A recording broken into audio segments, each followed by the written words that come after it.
Para a gente conseguir compreender como que vão se desenrolar, pelo menos de início, as eleições,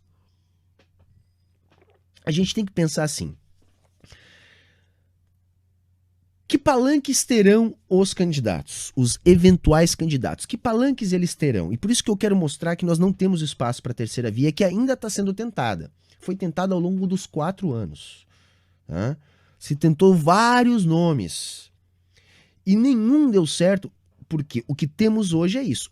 Aqueles que compraram, por causa da ideologia, por causa enfim, de toda a lobotomia socialmente feita, né? Compraram esse projeto desse novo Brasil, da precarização do trabalho, esse Brasil neoliberal, e aqueles que não aceitam isso e querem derrubar isso para ter de novo melhores relações de trabalho, mais emprego e renda. Pois bem, por isso que não há espaço para a terceira via. Hoje nós temos 2 campos mais ou menos fechando-se, né?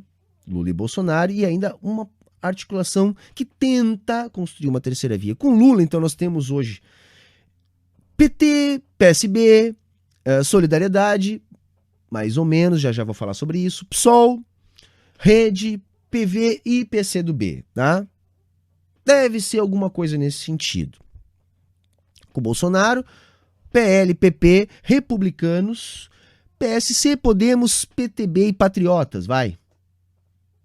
Pode sair um pra cá, outro pra lá, mas assim, o núcleo duro mais ou menos deve ser isso aí. E eu acho que pra gente analisar o que sobra, para além desses 2 blocos, para ver se há espaço numa terceira via, é olharmos para os deputados desses partidos. Por que eu acho que é uma boa métrica? Porque é necessário ter palanques nos estados. E as eleições nos estados vão ser aquelas que vão fazer os votos da eleição para presidente. Então é importante olhar para os governadores e para os deputados federais. Senadores também, mas o Senado é um pouco diferente, gente. Porque o Senado não se renova completamente, o mandato é de 8 anos, ele não reflete a cada 4 anos o ambiente político 100%, porque sempre ficam, né, senadores eleitos da eleição seguinte, aliás, da eleição anterior, que tinham, ou seja, que se elegeram diante de uma outra conjuntura política. Então eu acho que uma boa métrica é a gente olhar os deputados federais, tá? Melhores que os senadores. Por quê? Porque para você se eleger governador, você tem que eleger muitos deputados federais e estaduais. Então, normalmente, quando você elege muitos deputados federais, também elege muitos deputados estaduais, as coisas são números que não ficam muito longe uns dos outros, e a gente consegue mais ou menos ver como estão os governadores. Em termos de governadores, o que a gente tem? A gente tem o Nordeste, onde a maior parte dos estados é liderada por governadores que vão estar no espectro lulista. No Norte, um pouco dividido. Agora, a metade sul do Brasil é o inverso. Nós temos governadores alinhados ao bolsonarismo, que na hora que a polarização fica inevitável e que não sobrar espaço para uma terceira via, que alguns ainda estão dizendo simpatizar, vão ficar com Bolsonaro. Estados fundamentais, grandes colégios eleitorais. Tá certo que o Nordeste também é um grande colégio eleitoral e esse vai pender para o lado lulista, mas a metade sul do Brasil tendencialmente, pelo menos por enquanto, pode ser que fique com mais votos com o Bolsonaro. Então veja como o Bolsonaro tem sim motivos para estar tentando organizar a motociata e acreditar que ele está no momento melhor. E se a gente vai olhar para os deputados, é que a gente consegue olhar. Se a gente divide os deputados por partidos, a gente consegue olhar melhor. Por exemplo, o PT tem 55 deputados, é uma força muito grande. Do seu bloco, quem é que são os partidos mais fortes? Bom, o PSB, com 22 deputados, é um partido grande, né? Não é dos gigantes da Câmara, mas é um partido grande. E depois disso nós temos alguns partidos médios, que é o PSOL e o PCB. O PSOL, que atualmente está com 8, e o PCdoB, melhor dizendo, que está com 7. O Solidariedade tem 9 deputados, só que o Solidariedade o Lula está tentando trazer. Recentemente o Paulinho da Força foi lá e tomou uma vaia, que azedou um pouco, né? E é perfeitamente compreensível a vaia que ele tomou. Tá? Eu não estou aqui questionando a galera que vaiou. Ao contrário, se eu estivesse lá, estava vaiando junto. A questão é que o Lula precisa desse bloco também, porque essa gente toda vai estar fazendo campanha. Ele prefere que essa gente esteja fazendo campanha para ele. E eu acredito que no final das contas, mesmo com vai, é o que vai acontecer. Fora desse espectro dos partidos médios, nós temos partidos nanicos, como o PV com 4 deputados e a Rede com 2 deputados até então. Tá? Esses números também podem mudar, tá? Mas os números que eu peguei são esses. Se a gente vai pro lado do Bolsonaro, o núcleo duro é PL, PP e republicanos. Gente, o PL, que é o partido do Bolsonaro, por isso que eu disse que é uma virada importante, está com 75 deputados. Então o Bolsonaro, que até ontem não tinha partido, agora é do maior partido do Brasil, um gigante, o PL, com 75 deputados.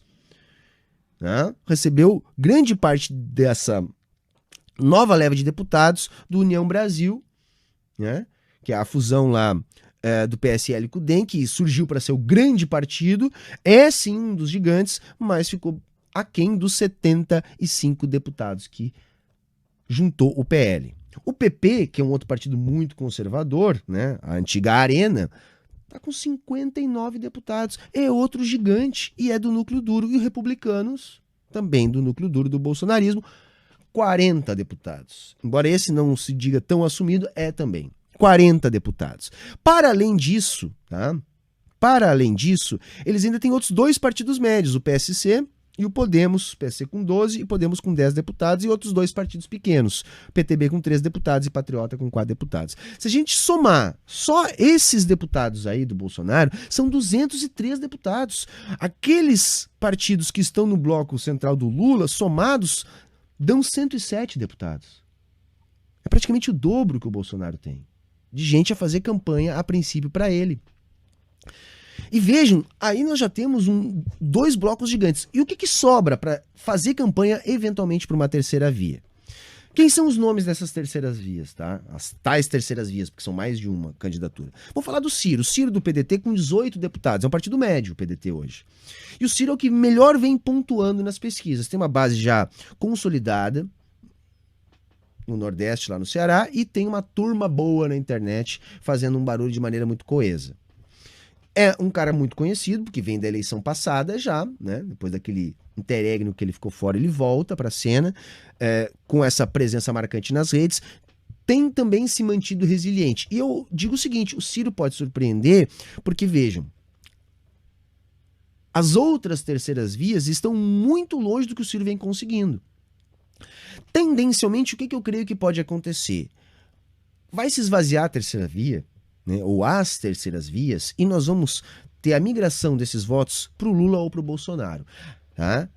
Os que não aceitarem de maneira nenhuma ir para o Lula ou para o Bolsonaro é que vão ficar ou no Ciro ou eventualmente num outro candidato da terceira via. Desses eu acredito que o Ciro deve ficar com a maior parte dos votos.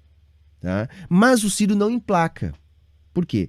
Porque assim como ele é conhecido, já tem uma base que consegue fazer um barulho permanentemente, ele não é visto pela população como um candidato de ideologia definida. Vejam, nós estamos num ambiente político polarizado. O que a gente quer? A gente tem, de um lado, o projeto de 2016 para cá, esse projeto neoliberal de precarização do trabalho, e a gente tem um antagonista desse projeto. Em que lado está o Ciro? Vejam, o Ciro abertamente está no lado contra esse projeto. Mas, na cabeça do eleitor, isso não é muito claro, porque vejam, a caminhada política que ele fez da eleição para cá, passada para cá, confunde. Na eleição passada ele tentou fazer um acordo pela esquerda, pegar o espólio do Lula, quando ele percebeu que o Lula não poderia ser candidato. Então, participou de uma série de eventos mais à esquerda, tentou uma aproximação, não conseguiu com o Lula. O Lula fez aquela articulação para indicar o Haddad, né?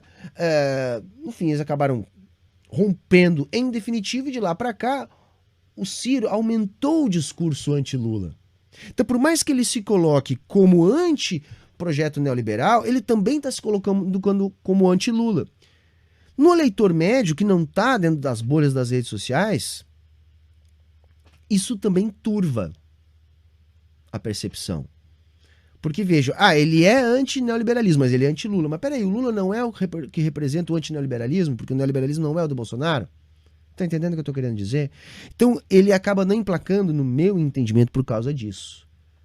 Ele tem uma resistência muito grande em crescer por causa disso. Embora ele esteja muito à frente das outras propostas de terceira via. Essas sim, completamente natimortas. Porque vejam, quem são? Nós temos algumas que eu acho que são fakes, tá? Tipo o Janones lá do Avante. O Avante é um partido médio, tá? Médio a pequeno, o partido tem 7 deputados. E o Alessandro Vieira lá do Cidadania, tá? Que tem 6 deputados. Esses eram fortes candidatos a aderir a uma eventual candidatura do Moro. A questão é que o União Brasil, partido do Moro, já anunciou que está lançando o Bivar. Um partido gigante, como eu disse, 51 deputados. Mas o que eu tenho a dizer para vocês do União Brasil? Na hora que o bicho pegar, que a polarização for inevitável, vai acontecer algo parecido com o que aconteceu na eleição do Geraldo Alckmin, ou na eleição passada, na campanha do Geraldo Alckmin, na eleição do Bolsonaro. Lembra que, oficialmente, havia um arco gigante de partidos junto com o Geraldo Alckmin? No final das contas, esses partidos todos fizeram campanha para o Bolsonaro. Eu acredito que é o que deve acontecer com a União Brasil. Ah, você olha, tem 51 deputados, vai ser o Bivar o candidato, só para tentar não colar com o Bolsonaro em função do que aconteceu entre os dois ali. Mas na hora que o bicho pegar, são deputados que vão fazer campanha para o Bolsonaro. Então, se nós já temos 200 e tantos lá naquele núcleo duro, quantos desses 51 do União Brasil podem estar fazendo campanha para o Bolsonaro lá? Que seriam aqueles que talvez fizessem para o Moro. E por onde é que vão Avante e Cidadania? Talvez oficialmente tentem se manter em um nome ou em alguns nomes desses que podem aparecer dessa eventual terceira via. Assim como o Novo. O Novo tem 8 deputados, é um partido médio. Vocês acham que ele vai colar com quem? Eu aposto que com o Bolsonaro. No final das contas, vão estar lá coladinho com o Bolsonaro também. Mas esses são os partidos que estão aventando terceira via, fora o PDT, que é um partido médio, pequenos, né? Um Novo. Tem o PROS, que também está aí em dúvida entre fechar uma federação com Cidadania, ou talvez até se bandeando lá com o lado do PTB, uma coisa assim. O PROS tem 5 deputados, deve também ficar com o Bolsonaro. Quem é que interessa? São os partidos que têm mais peso e que ainda estão tentando insistir na questão da terceira via. Estou falando do PSDB, estou falando do MDB e estou falando do PSD. O PSDB está num imbróglio. O PSDB, tá? PSDB que comanda historicamente o maior colégio eleitoral de São Paulo, tem 25 deputados, é um partido grande, não é gigante, não é dos maiores, mas é importante. O PSDB, a princípio, escolheu nas suas prévias o Dória. Só que o Eduardo Leite renunciou e disse que está na briga ainda e que parece que não está aceitando a coisa e o PSDB está rachado. Vai insistir? Vai rachar? Vai ser o Leite? Vai ser o Dória? Quem vem pelo PSDB? Qual o destino do PSDB? É determinante, gente. Porque vocês estão percebendo assim, ó. O bloco que o Bolsonaro está formando, e é isso que eu estou tentando mostrar na live de hoje, é muito maior que o bloco de ação que está indo para o lado do Lula. Claro que isso pode mudar, estou trabalhando aqui com números frios de deputados eleitos. Tem muito deputado desses que não vai se reeleger e tem muita gente que não é deputado eleito que vai se eleger. Falando aqui em democracia burguesa. Né? Isso aqui são todos algumas coisas para a gente ter por onde analisar materialmente o que está acontecendo, para a gente não ficar só divagando em cima do nada, das opiniões e devaneios. Então vejam, a definição do PSDB é fundamental, porque são 25 deputados, é um partido forte em São Paulo, o maior colégio eleitoral do Brasil. Quem vem? O Leite está apostando que ele pode vencer como venceu aqui no Rio Grande do Sul, por ser um rostinho bonito, ser novidade, portanto não ter rejeição, ganhar a mídia durante as eleições e fazer uma escalada meteórica e chegar lá. Coisa que o Dória é muito mais difícil de conseguir porque já é bem conhecido e não vai ter esse ar de novidade que o Leite quer ter. Mas para além do PSDB, nós temos outros 2 players gigantescos. Um é o MDB com 38 deputados, fortíssimo no municipalismo, que está anunciando a princípio a Simone Tebet, senadora. que ganhou ali algum destaque durante a CPI da Covid. A questão é que a gente sabe que a Simone Tebet não tem perfil para deslanchar. O Leite seria um perfil muito melhor para fazer isso, embora não seja impossível de fazer, mas o PMDB teria que apostar nisso. Né? Teria que apostar nisso. Com quem que o PMDB vai? Renanzinho, a gente sabe que tem boa relação com o Lula, né? Renan Calheiros, eu tô falando. A princípio, tá tentando trazer o MDB para perto do Lula. Basicamente porque no Nordeste o Lula é muito mais forte, é onde o Renan Calheiros precisa do apoio do Lula. Agora o MDB é muito heterogêneo. Aqui no Rio Grande do Sul, por exemplo, é impossível que os candidatos do MDB apoiem em alguma medida o Lula. Então vejam, o MDB tende a rachar. Tende a rachar. Se o PSDB está num imbróglio, pode ser implodido nisso tudo, dificilmente o eleitor do PSDB vai votar no Lula. E o MDB tende a rachar. No Nordeste fica mais Lula e na metade sul do Brasil mais Bolsonaro. E é um partido que pesa. E outra questão fundamental é o PSD, gente. O PSD tem 45 deputados. Oficialmente, o PSD está anunciando a candidatura do presidente do Senado, Rodrigo Pacheco. Será que isso vai se concretizar? O PSD, que é o partido Kassab, também está na mira do Lula e do PT. Só que é um outro caso muito parecido. Na metade sul, o PSD não vai jamais colar com o Lula. Não vai. Então, a tendência é que eles lancem oficialmente um candidato desse tipo e que a coisa se divida, assim como o PMDB. Só que se a gente olha para esses números, primeiro o que a gente percebe? É impossível que emplaque uma terceira via, porque eles não estão conversando, não vão se juntar e não tem capital político aí. Não tem eleitor para surgir aí. O que tem, um pouquinho mais que se mantém resiliente nas pesquisas, na casa dos 6%, 8%, é o Ciro. Que isso parece ser piso, mas também parece ser teto. E do outro lado nós temos essa polarização, que nada mais é que a luta de classes extremada que a gente está vendo. Então, hoje, qualquer candidato que rume para o centro turva essa polarização e